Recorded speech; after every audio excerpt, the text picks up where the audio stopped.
Welcome to miss mega electronic service station. இது ஒரு PN junction diode. இதுக்கு 2 leg இருக்கும். இந்த சில்வர் கலர் கோடு இருக்கிறது வந்து கேத்தோடு, அதாவது மைனஸு. இது ஆனோடு, அதாவது ப்ளஸ்ஸு. அதோட ஸ்கிமேட்டிக் இங்கே போட்டிருக்கேன். 4 பிஎன் ஜங்ஷன் டயோட ஒரு பர்டிகுலர் காம்பினேஷனில் போட்டோம்னா நமக்கு பிரிட்ஜ் ரெக்டிஃபையர் கிடைக்கும். இந்த பிரிட்ஜ் ரெக்டிஃபையர் என்ன பண்ணணும்னா ஆல்டர்னேட்டிங் கரண்ட் ஏசி இன்புட்டை நமக்கு டிசி அவுட்புட்டாக கன்வெர்ட் பண்ணி வெளியே கொடுத்துரும்.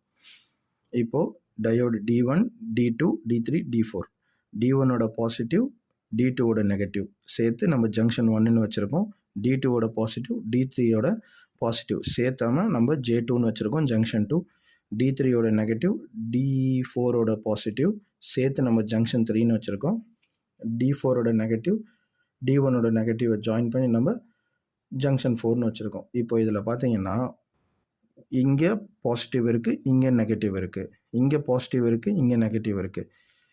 2 டயோடோட பாசிட்டிவ் நெகட்டிவ் எந்த ஜங்ஷனில் ஜாயின் ஆகுதோ அதில் தான் நம்ம ஏசி இன்புட்டை கொடுக்க போகிறோம். அதாவது இந்த ஜங்ஷன் J1ல் ஒரு பாசிட்டிவும் ஒரு நெகட்டிவும் வரதுனால இதில் ஃபேஸ் கொடுக்கலாம்.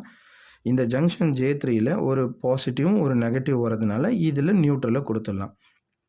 இப்போது அவுட்புட் எங்கே எடுக்கணும், அதாவது டிசி அவுட்புட் எங்கே எடுக்கணும்னா இந்த டயோடோட பாசிட்டிவும் இந்த D2 டயோடோட பாசிட்டிவும் D3 டயோடோட பாசிட்டிவும் J2 ஜங்ஷனில் இருக்குல்ல, இந்த 2 பாசிட்டிவ் ஜாயின் பண்ணுற இடத்துலேருந்து நம்ம நெகட்டிவ் அவுட்புட் டிசியோட நெகட்டிவ் எடுக்கணும்.